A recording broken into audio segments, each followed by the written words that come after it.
The teeth.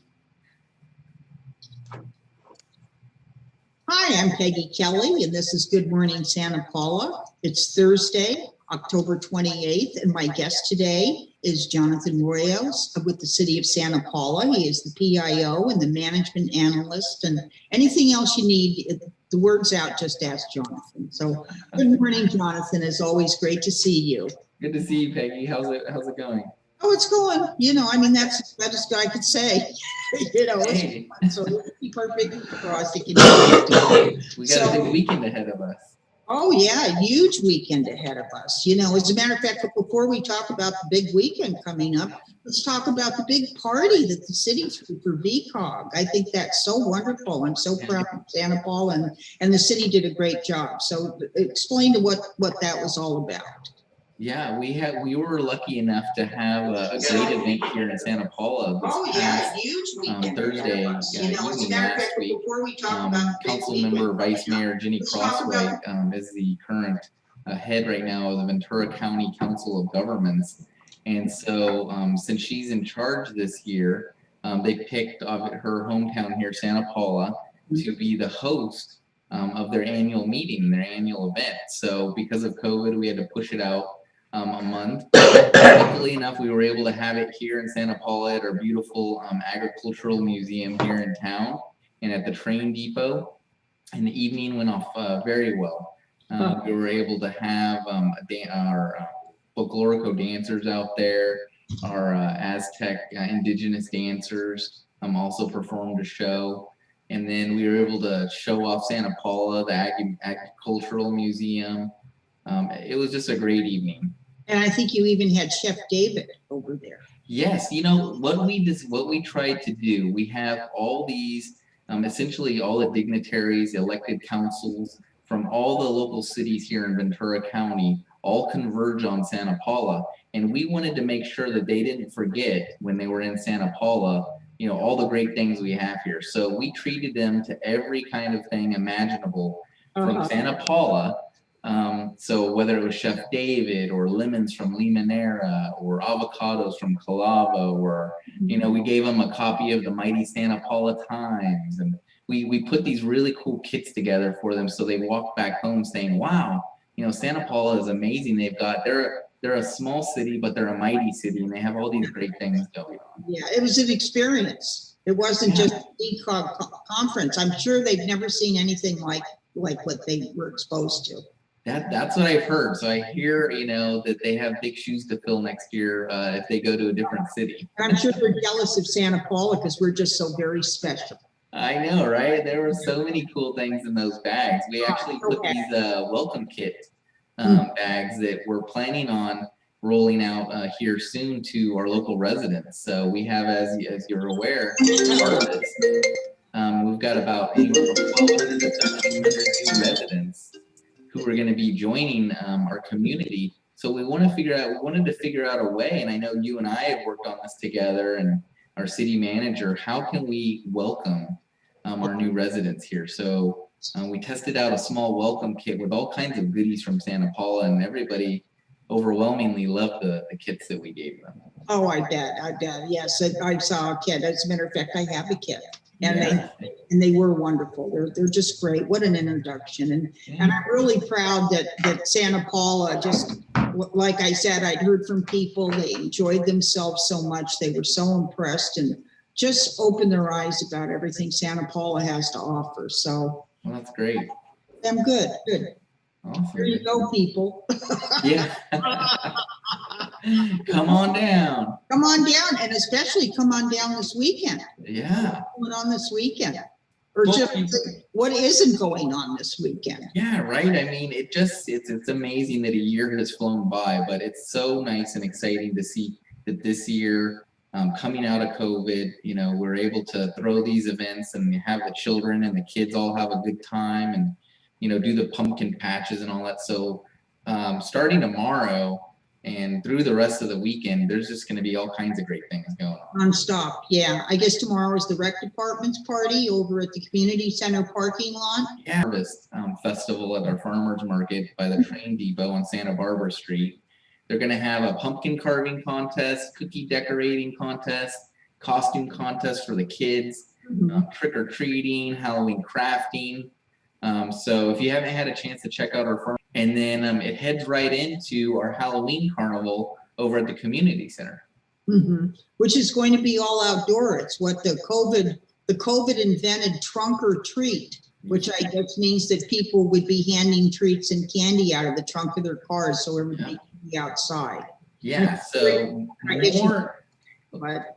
more games, more treats and fun, costume contests, food. So you could head right over from the farmers market to the community center from 5 to 8, and they'll just keep the party going. Oh, absolutely. Boy, to be 15 again. No, I guess 5. To be 5 again. To be 5 again. To be 50 again. Now that I go through that, So that's great. And then of course they're going to have. So you can head over to the Ghost Walk if you have tickets. Ghost Walk is going on over at the Santa Paula Theater. They also have Saturday. They've got a trunk or treat over at the Moose Lodge. Yes. And, Sunday, they've got the procession at Santa Paula Cemetery. They've got the museums are all geared up and having Day of the Dead activities, the Northos. And I mean, it's thrilling what's going on in Santa Paula. And then the Limoneira Pumpkin Patch is still rocking and rolling over there from 10 to 5. So you take your pick, roll the dice and figure out which one you're going to. I could only agree. Listen, speaking of going to, I guess we're going to be going to parades. Yes. Coming up, we've got the Christmas parade coming up. Yes, we have the Christmas parade coming up. I know the chamber is heavily involved with that, and they're getting ready to start doing some advertising on that. I believe in the Santa Paula Times, so we should be seeing that here. Yes. Shortly, but the parades are just they're ingrained in the Santa Paula culture here, and I've only been in the Santa Paula, with the city for a little over a year now.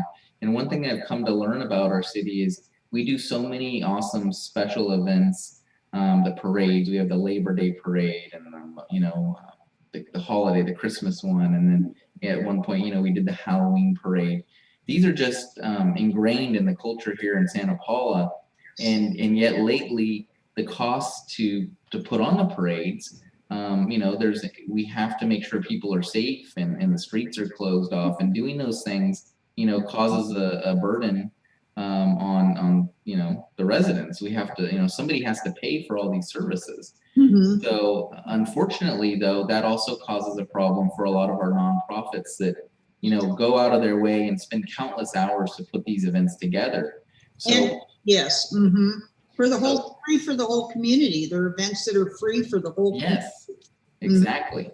Free for the community, free for everyone to come down and have a great time, and they're just a part of who we are, right? Absolutely. So based on the feedback, I'm excited to share that, on Wednesday going to council is a recommendation from staff after, having conversations with several of the organizers, the Optimist Club, the Chamber of Commerce, and many of other local nonprofits.